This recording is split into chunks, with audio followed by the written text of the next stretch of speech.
келечек жаштардын колунда дейт. Ушундай өздөрү жаш болсо дагы кыргыз коомчулугуна сонун фильмдерди тартуулап келе жаткан бизде актерлор, режиссерлор, сценаристтер бар. Бизде бүгүн конокто экс-КВНчи жана ошондой эле режиссер, актер Бакыт Осмонканов. Жана ошондой эле жаш КВН оюнчусу, мыкты актер Азамат Уланов бүгүн бизде конокто. Кутмандыктарыңыздар менен. Кош келипсиздер. Майрамыңыздар менен бүгүн. Рахмат, мен да бүгүн унутуп калыптым. Көрсө КВН күнү. КВНда канча жыл жүрдүм. Канча жүрдүңүз? Каякта гана көргөн жоксуз. Каякта гана көргөн жокмун. Майрамыңыздар менен, Азамат. Рахмат. Азамат деле. Кандай башталды майрам? Анча эмес. Керекте мен ойгонгондо анча эмес башталат да, аябай эрте. Эрте ойгонгондо, э? Ооба, сиздер көнүп калгансыздар да баягы түшкө чейин уктап. Бирок ушундай болот, биз күндө эле ушундай туруп баягы көнүп атасыздарбы? Көнүп Бирок биз каласыздар. иштеген учурда силер уктайсыңар. Ооба, силер иштеп атканда биз 7-чи түшүбүздү көрүп уктап аткан болобуз да. Жакында эле Ата деген ушундай жакшы афишаларды көрүп атабыз. Кино болот деп атасыздар. Сиздер тарткан экенсиздер. Ошол фильм жөнүндө сүйлөшөлүчү. Ооба, негизинен биздин AMB Pro Studio деген аттуу продакшн студиябыз бар. Азыркы учурда 5-чи кино тасмабыз, Кудай буйрса, жарык көрөйүн деп жаткан учуру. Бул жолу социалдык драма жанрындагы кино тарттык. Анткени дегенде биз чыгармачыл адамдарбыз, кандайдыр бир жаңы кадамдарды, жаңы ойлорду, жаңы жанрларды кылып көрөлү деген аракет кылдык. Билбейм, Кудай буйрса элдин кулпуна толот деп чын жүрөктөн ишенебиз. Эми драма дегенде эле элдин баары ойлонбосун, мындай башынан аягына чейин эле төбөлөк. Жок, албетте, орусча айтканда добрая драма. Күлө турган жерлери бар, ойлоно турган жерлери бар, ыйлай турган жерлери бар. Ыйлай турган дегенде эле Азамат эле эстей берем. Эмне үчүн? Дегенде апамды издеп кино тасмадан кийин эле Азаматты көргөндөрдүн баары же ыйлайт, же күлөт да, ушундайдан башка ортосу жок.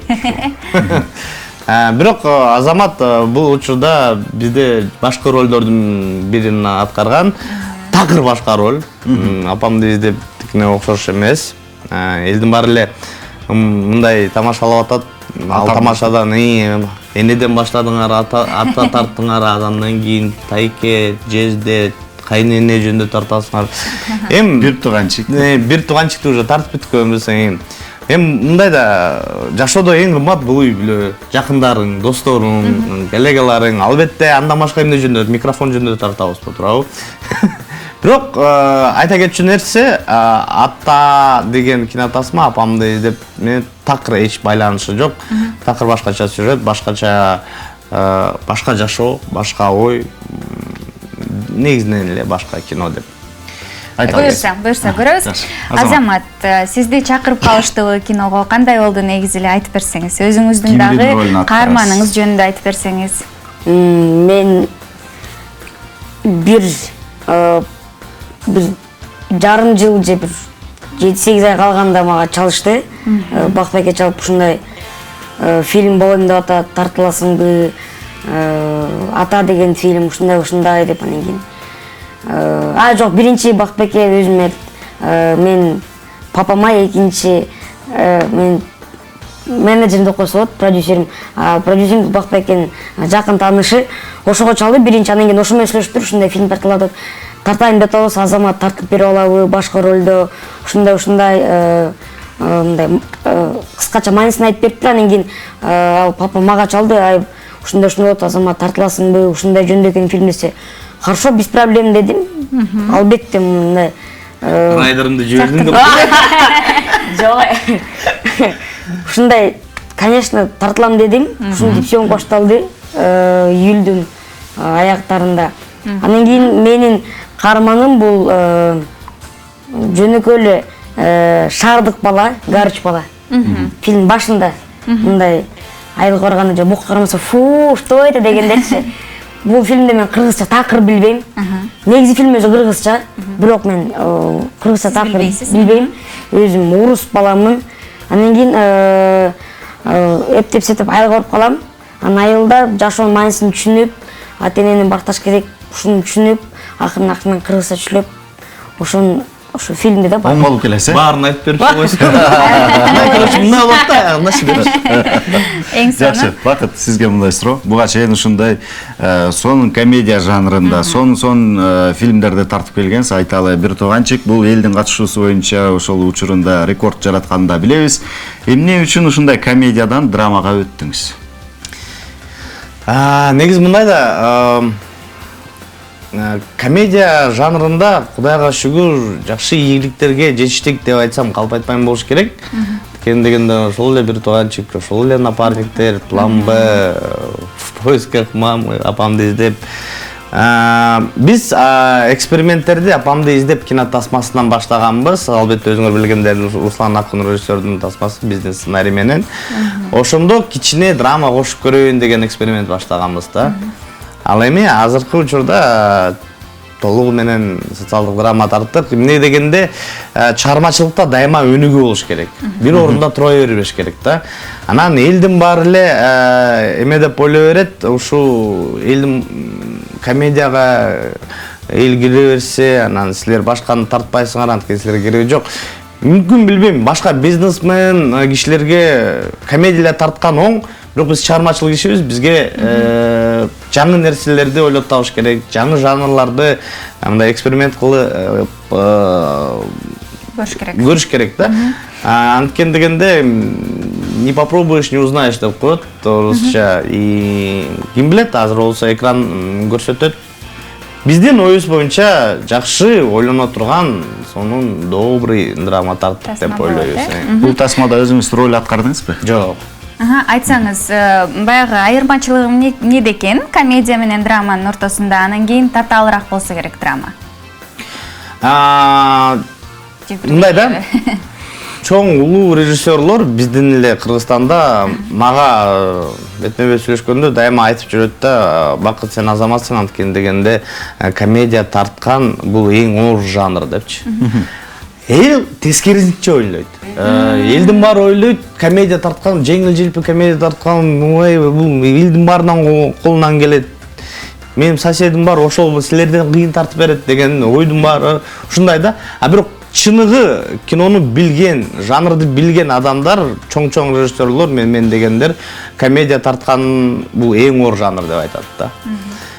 Мен үчүн драма тарткан оор эле болду, анткени дегенде комедиядан драмага өтүп кеттим да. Анткени комедияда дайыма динамика, дайыма юмор, дайыма движение деп коет. Драманын өзүнүн жанры ушундай экен, көптөгөн монотонный кадрлар болот.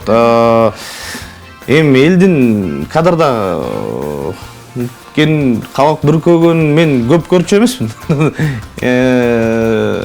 Анан мен үчүн кичине оор болду. Анткени буга чейин комедия тартып көнүп калганбыз, бирок монтаждан оңоюраак болду. Анткени дегенде комедия бул юморду тура көрсөтүш керек. Ошол үчүн монтаж да тура болуш керек. Бияктан общий планда мындай сүйлөш керек, бияктан крупный планда мындай сүйлөгөндө ошондо юмор ойнойт. Же ар кандай ушундай фишкалар бар да. Демек күлдүрүш кыйыныраак, Албетте. Албетте, анткени дегенде күлкүдөн алган энергетика ыйлагандан караганда бир топ жогору. Айтсаңыздар, эми тасма тууралуу буюрса сүйлөштүк, буюрса бардыгыбыз.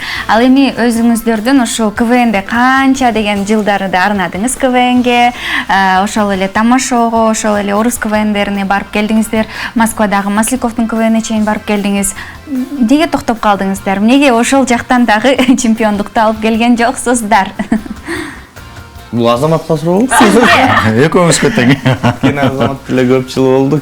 Мен КВНде азыркы 2017-ге чейин санаганда 13 жыл. 14 даже. Мектеп кезинде масштабlı ойноп баштагам.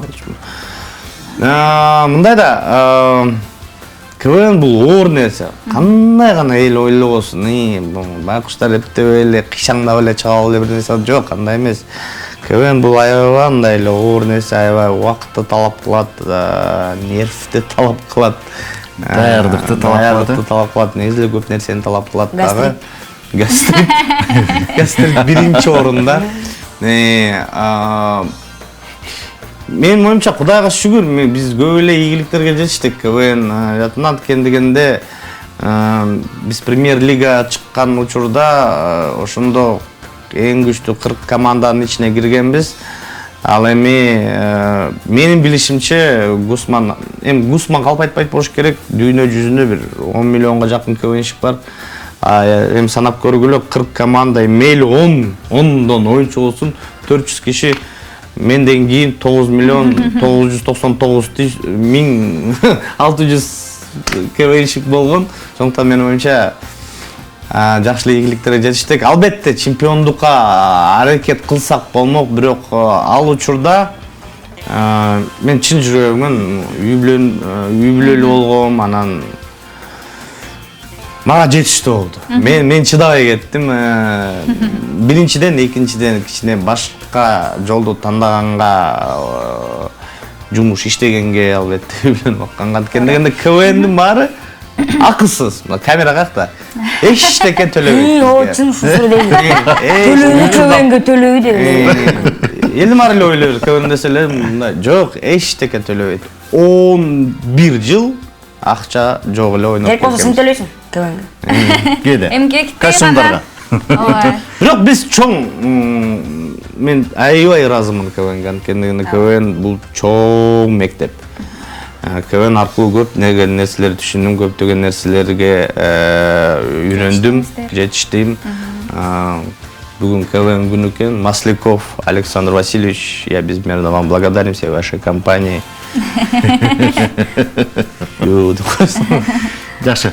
Эми бир сөз менен жыйынтыктап коелу. Ата тасмасы канчасына чейин кайсыл чоң экрандарда көрсөтүлөт? Кудай буйрса 16 ноябрдан баштап Бишкек жана Ош шаарларынын бүткүл баардык кинотеатрларында көрсөтүлө баштайт. Буйрса албетте Кыргызстан облустарына алыстан келишинче, анткени дегенде тилекке каршы баардык жерде кинотеатр жок экен, алыстан келишинче көрсөткөнгө аракет кылабыз. Ошол Азаматтан. Ооба.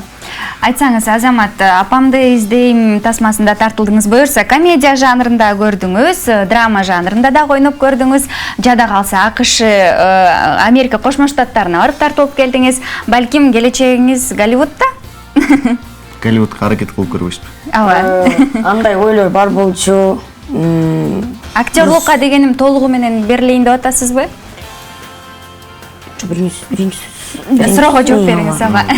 Руслан байке учурлар болуп калган, ушинтип окууну мектеп окуусун бүткөндөн кийин бияка акырындан келгенге жардам берем, бияка келип Голливудка актерлук машыгып окусаң жардам берем деген. Анан кийин менде Голливудка прям барам деген максатым жок. Ака барып окуйм деп. Балким 2-3 жылдан кийин акча топтоп ата-энем менен 2-3 ай барып келсе болот. Ушундай максат бар. Окуганга максат жок. Актерлукка берилбейм мен. Окууну бүтөм, жогорку окууга тапшырам, заочно. Заочно тапшырып туруп, пландарда биякта Бакытбек менен акырын мен за кадрам өзүмдү көрөйүн деп атам. Режиссер балким же мындай чисто отугушты карайм же может ушинтип фильм тартып көрөйүн деп атам. Азамат билбейт, өз биринчи кат. Азамат, жакшы ой тилектериңиз бар экен, ишке ашсын. Көрөрмандарыңыз көп, анан кийин ушул КВНден сырткары, актерлуктан сырткары сиз эмне менен алектенесиз, каякта окуйсуз? Көрөрмандар кыздарыңыз көп, көрөрман кыздарыңыз ошолорго балким айтып өтөсүз. Мен 6-чы мектепте окуйм, 11-чи В класс, Московская Дзержинка, бульвар 29. Ошо 2000 жылкымын, девушкам жок, жүрөк бош. Кыздар чалбагыла. Телефон номерим. Высокомерный кыздар чалбагыла, Инстаграмга жазбагыла. Строго мама да койсун. А так жок, кереги жок, девушка кереги жок. Азырынча кереги жок. Тоскоол болот, туура эле кылабыз. Рахмат. Жакшы. Шаңдуу кызыктуу маек куруп бергениңиздер үчүн ыраазычылык билдиребиз. Фильмиңиздер аншлаг менен ушундай залдарга батпай жакшы өтсүн, ийгиликтүү болсун. Сиздердин экөөңүздөргө тең чыгармачылык бийиктиктерди каалайбыз. Рахмат. Сизге да ийгилик. Ар дайым бир гана жакшылык болсун үй бүлөңүздөрдө дагы. Рахмат. Келип туруңуздар.